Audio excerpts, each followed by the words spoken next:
Évangéliser est la mission de chaque enfant de Dieu. Malheureusement, parfois nous nous trouvons dans l'incapacité de le faire aussi fréquemment que nous le voudrons. Dans cette vidéo, je te propose de parler justement des obstacles à l'évangélisation. Tout de suite, après l'introduction.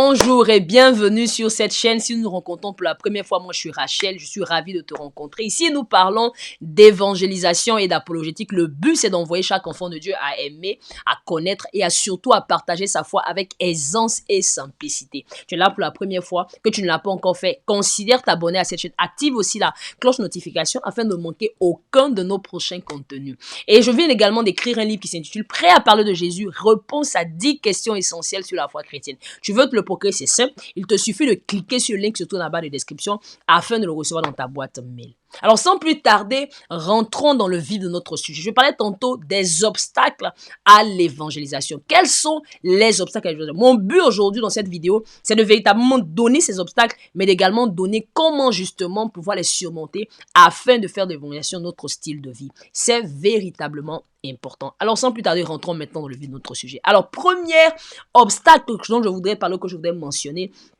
c'est ce que j'appelle le désir, ou devrais-je dire le manque de désir. Le manque de désir, qu'est-ce que j'entends par là? Vous savez, en tant qu'enfant de Dieu, c'est vrai, nous savons que nous devons évangéliser. C'est vrai, nous savons que c'est notre rôle. C'est vrai, nous savons que nous devons le faire plus fréquemment. Mais parfois, ou souvent, je veux dire souvent, nous n'en avons pas envie.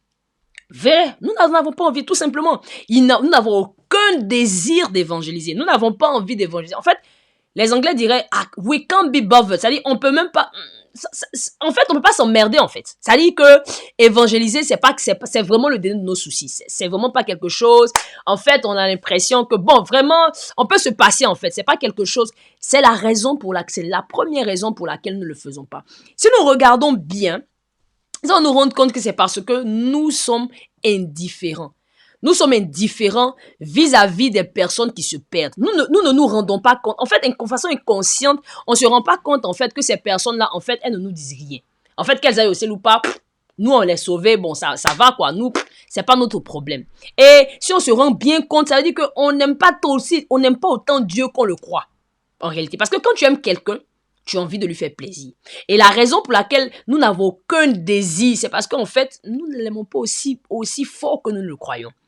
Et ou bien du moins, nous ne prenons pas le temps justement de réfléchir à ces choses-là. Et aujourd'hui, mon but, c'est de vraiment t'envoyer à regarder à identifier ces choses dans ta vie afin de les adresser. Pour adresser justement le manque de désir ou juste de pouvoir évangéliser, c'est simplement de pouvoir, comment on fait ça, de pouvoir reconsidérer ton amour pour Dieu. C'est de t'assurer de pouvoir réfléchir, mais qu'est-ce que je fais véritablement pour montrer à Dieu que je l'aime? Est-ce que c'est payer, te donner plus de dîmes, donner plus d'offrandes, aller plus à l'église, ou bien qu'est-ce que c'est exactement? La réalité, la chose qui fait le plus plaisir à Dieu, au-delà de tes offrandes, au-delà de ta sainteté, de ta consécration, c'est véritablement que les âmes soient sauvées. Et en étant un acteur, justement, de cela, en permettant à des âmes d'être sauvées, en leur apportant l'évangile, ce que tu es en train de faire, tu es en train de réjouir le cœur de Dieu. Et cela, c'est véritablement important. Ce que tu devais faire véritablement, c'est de faire en sorte que, justement, tu puisses développer ton amour, justement, pour Dieu et ta compassion pour ces personnes-là, afin justement de pouvoir le faire un peu plus. Alors le deuxième obstacle que nous avons justement, qui nous empêche de pouvoir évangéliser parfois, c'est la peur. Oui, la peur. La peur est véritablement quelque chose qui nous empêche de pouvoir évangéliser. Je veux dire la peur de quoi? La peur d'être rejeté, la peur d'être méprisé, la peur d'être persécuté, la peur d'être seul, d'être isolé, la peur qu'on nous traite de oh mais ce gars il est trop zélé. On a la peur justement d'avoir ça. On a la peur de ne pas être cool parmi nos amis si justement nous passons notre temps à pouvoir évangéliser, à faire ces choses. Simplement parce qu'on a peur. Et en fait, c'est le diable qui nous maintient dans cet état, qui nous fait croire qu'en fait, oh, si tu évangélises, les gens vont te rejeter. Mais la Bible nous dit ceci, que les apôtres, quand nous regardons dans Actes des apôtres, lorsqu'ils ont fini de prêcher, qu'on les a battus copieusement, la Bible dit que quand ils sont sortis de là, ils étaient heureux. Heureux de quoi? Heureux d'avoir été dignes de souffrir pour le Christ. Nous devons être dignes de souffrir pour le Christ. Nous ne devons pas avoir peur d'être méprisés, avoir peur d'être rejetés, avoir peur qu'on nous persécute. Parce qu'en réalité, ça fait partie de ça. Ça fait partie du game. Ça fait partie du jeu. Quand vous regardez, par exemple, Jésus a dit que si vous avez honte de moi, moi j'aurai honte de vous. Donc, on ne veut pas que Dieu ait honte de nous. C'est la raison pour laquelle nous devons laisser la peur. Quand le diable nous te dit, oh, ils vont te dire au diable, t'inquiète pas, c'est pas grave. C'est pas grave. Ça ne me... Ils étaient contents d'être trouvés dignes de souffrir pour leur Seigneur. Que nous aussi, Dieu nous fasse la grâce de pouvoir souffrir, de pouvoir accepter de souffrir pour Dieu. Et puis en réalité, on va se rendre compte que, quelles sont ces souffrances-là? En fait, à leur époque, on les frappait. Nous, on n'est pas encore à cette époque où on nous frappe, où on nous frappait. Non. C'est simplement que peut-être les gens vont pas nous regarder, peut-être qu'on va pas, les gens vont nous ignorer, les gens vont nous mépriser. Peut-être c'est ça, mais à part ça, là, ça glisse notre peau, ça va pas te rendre noir, comme je le dis souvent. Moi, je dis, ça va pas me rendre noir, ça va pas me rendre cool, ça va pas me rendre blanc. Rien, ça va rien faire. C'est simplement que ça va être quelque chose. La personne qui a des problèmes, moi, je vais venir apporter une bonne nouvelle. Quand tu as quelque chose de bon, là, est-ce que tu caches? Non. Donc, ne voudrons pas avoir peur. Si nous disons que nous avons une bonne nouvelle, pourquoi nous devons avoir peur de la proclamer? Pas du tout. Donc, en réalité, c'est simplement le diable qui nous fait croire qu'en fait, nous avons besoin de comprendre que la nouvelle que nous avons est une bonne nouvelle. Nous avons de comprendre que ce message que nous avons est un message excellent, un message que le monde attend, dont le monde a besoin. Et cela doit nous pousser justement à dépasser la peur et à commencer à le faire. Le troisième obstacle justement qui nous empêche justement de pouvoir évangéliser, c'est ce que j'appelle les occupations diverses. Les occupations. Nous sommes très, très occupés. Nous venons d'une société de suractivité. Nous sommes occupés. Moi, personnellement, j'aime pas le mot occupé. Ça fait quand quelqu'un me dit, oh, j'appelle la personne me dit, quand une fois je l'appelle, comment tu vas? Oh, je sais que tu es occupé. Je dis, non, je suis pas occupé. En réalité, je suis pas occupé. Mais je sais que tu sais que je ne pas que je suis pas occupé, mais en fait, le fait que je sois occupé ne peut pas m'empêcher de t'appeler. Si tu n'appelles pas, c'est parce que j'ai pas pris le temps de le faire. Simplement. Mais je veux pas rendre. Je veux dire simplement que les occupations sont un frein, sont un obstacle, justement, au fait que nous puissions évangéliser. Pas parce que c'est une mauvaise occupation. Non, nous devons prendre soin de notre famille, nous devons prendre soin de ceux qui sont mariés, de nos époux, de nos épouses, nous devons prendre soin de nos enfants, nous devons travailler, nous devons chercher notre pain. En fait, nous avons tellement de choses. Nous faisons du sport, nous devons nous détendre. Il y a tellement de choses que nous devons faire qui prennent notre temps et qui sont légitimes. Donc, ne pensez pas que je suis en train de dire que nos occupations sont pas valides. Elles sont valides, elles sont valables. Mais le problème, c'est qu'en réalité, nous trouvons le temps de faire les choses qui sont importantes pour nous. Nous trouvons le temps de faire des choses qui sont importantes pour nous. Comme je le dis souvent, nous prenons le temps de manger, le temps de travailler, le temps de parler au téléphone. Parfois, nous faisons des heures au téléphone, le temps de rester sur Facebook. Si nous regardons, on dit que l'adulte moyen dépense en moyenne 1 heure par jour sur les réseaux sociaux. En moyenne 1 heure, sinon plus. Donc, en fait, cela nous montre que, qu'est-ce qu'on fait sur les réseaux sociaux?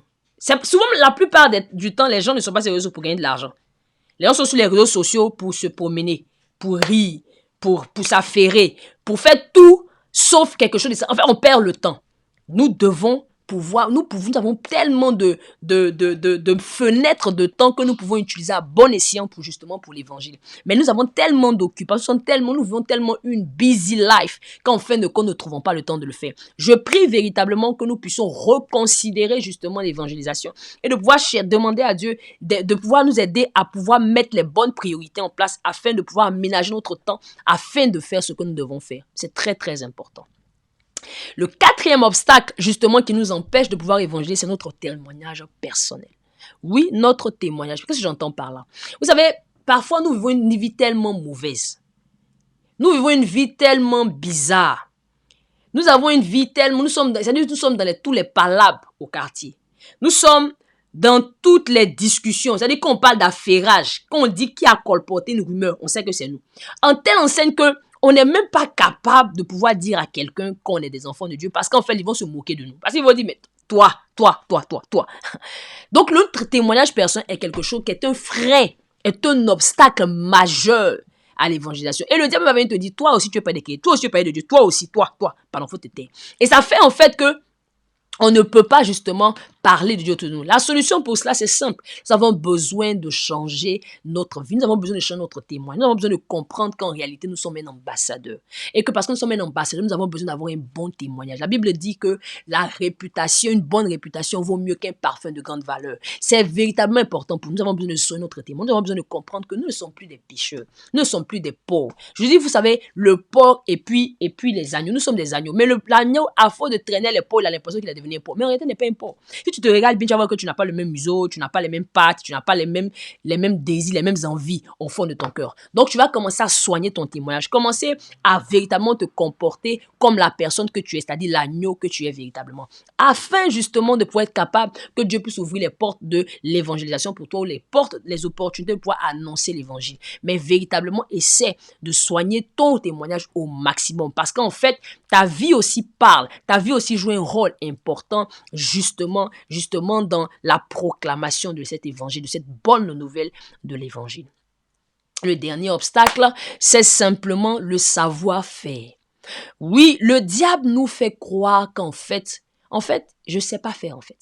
Je ne sais pas ce que je vais dire, je ne sais pas où je vais commencer, je ne sais pas comment je vais parler, bon, je ne sais pas tellement parler. Bon, en fait, on a toutes sortes de raisons et on a l'impression que, en fait, je ne sais pas faire, je ne sais pas comment m'y prendre. Donc, pour cette raison-là, je suis réticent, c'est vrai. Mais je te dis quelque chose. L'une des raisons pour laquelle cette chaîne-là existe, par exemple, c'est justement pour donner à chacun de nous la possibilité de pouvoir pallier à cet obstacle-là. Ça, c'est un. Mais au-delà de cette chaîne, je veux dire simplement qu'en réalité, tu n'as pas besoin de savoir grand faire. Tu n'as pas besoin de beaucoup de choses. Non. Vous savez, la femme samaritaine, par exemple, qui était la première évangéliste dans la Bible, elle n'avait rien. Elle ne connaissait même pas Jésus. Elle a eu une seule expérience. Elle a couru, elle allait au village. Elle a dit aux gens, quelqu'un qui n'avait pas un bon témoignage, quelqu'un qui avait peur, elle avait tout ça qui était pour elle. Elle n'avait pas un bon témoignage, elle avait peur, elle était certainement occupée, tout ce que tu veux. Mais cette femme s'est levée et elle a couru aller au village avec son expérience. Elle a dit quoi aux gens? J'ai vu un homme. Elle n'a même pas dit j'ai vu le Messie, j'ai vu un homme. N'est-il pas le Messie? Les gens ont couru pour venir voir ce qu'elle avait dit. Et avec ces personnes-là, ils se sont assis, ils ont écouté Jésus. Ils lui ont demandé pardon, reste encore 3 jours. Ils ont encore resté 3 jours, il leur a enseigné. En fin de compte, les gens lui ont dit, ma chérie, c'est vrai ce que tu nous as dit. C'est à cause de toi on a commencé par ici, mais c'est plus à cause de toi on a cru. Parce qu'en fait, nous, on a entendu. En réalité, elle avait que son expérience. Elle ne savait pas quoi leur dire. Elle leur a dit, allons ensemble, vous allez écouter ce que le monsieur a vous dit. Elle leur a juste appelé. On n'a pas bossé, c'est tout ce que ça prend. De toute façon, c'est pas nous qui convertissons. C'est pas nous qui convertissons, c'est Dieu qui convertit par son Saint-Esprit. Tout ce que nous avons fait, c'est d'inviter les gens, de leur présenter l'évangile. Nous avons un témoignage. Tu as un témoignage, tu n'as pas besoin de savoir, au moins tu as un témoin de ton expérience. Tu sais d'où tu étais, où tu es. Donc tu as simplement besoin de raconter ça, ou bien d'inviter un soir à l'église, ou bien d'inviter seulement la personne à un programme, de dire viens, le Seigneur va te faire du bien, le Seigneur va te voir. Et ça va permettre justement à la personne de pouvoir être exposée à l'évangile par elle-même. Simplement. Donc ne laisse pas justement le manque de savoir-faire ou l'illusion du manque de savoir-faire te faire croire que tu ne peux pas évangéliser. C'est pas vrai. C'est vraiment pas vrai. Alors, je prie, ma prière véritablement, c'est que tu puisses, en fait, cette vidéo, je l'ai faite pour que tu puisses t'examiner, que tu puisses regarder dans ton cœur, est-ce qu'il y a un obstacle en particulier ou bien plusieurs obstacles en particulier qui sont un frein dans ma vie afin de pouvoir évoluer. Si c'est là, alors je te conseille à la porter devant le Seigneur de façon sincère. Être vulnérable à Dieu, de me dire à Dieu, Seigneur, regarde, je n'arrive pas à évangéliser pour telle raison. J'ai dit peut-être que j'ai vraiment pas l'envie de le faire. Tu peux me donner l'envie. S'il te plaît, mets un peu plus d'amour dans mon cœur. Remplis-moi d'amour. Passe ce temps avec Dieu. Ça va te donner de voir la proximité avec Dieu. Ça va te permettre de connaître son cœur. Ça va te donner de faire les choses qui lui plaisent. Également, tu peux dire à Dieu, quand la peur vient frapper à ta porte, tu vas dire, tu vois, j'ai peur. Seigneur, donne-moi le courage, donne-moi la force. La Bible dit qu'il priait pour demander à Seigneur, donne-nous l'assurance. Et la Bible dit à la fin, l'assurance est venue sur eux. Ils ont commencé à proclamer l'évangile. Prie pour l'assurance. Prie pour ces choses. Les occupations, aménage ton temps.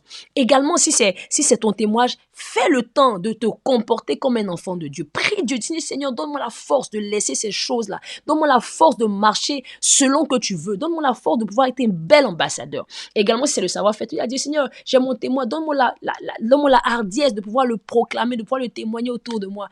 Et c'est comme cela, justement, que tu pourras plus évangéliser. Que véritablement le Seigneur te bénisse. Laisse-moi un commentaire, justement, dans la barre de commentaires. Dis-moi si, par exemple, il y a un obstacle en particulier avec lequel que tu luttes, dis-le-moi. Ou si tu veux, laisse-moi justement, écris-moi à l'adresse suivante qui s'affiche rachel.m@beautifulfeed.com et tu me laisses moi, tu me laisses tu m'envoies, tu m'écris et tu vas me dire ton expérience si tu ne veux pas le partager ici sur la plateforme afin que je puisse rentrer en contact avec toi et prier avec toi et t'encourager justement à pouvoir surmonter cet obstacle, quoi qu'il soit, afin que le Seigneur justement puisse te donner la force de pouvoir faire ce que tu es censé faire. N'oublie pas d'aimer cette vidéo et également de t'abonner à la chaîne et d'activer la cloche de notification afin de ne manquer aucun des prochains contenus. Sur ce, je te dis à bientôt. Que le Seigneur te bénisse. Bye bye.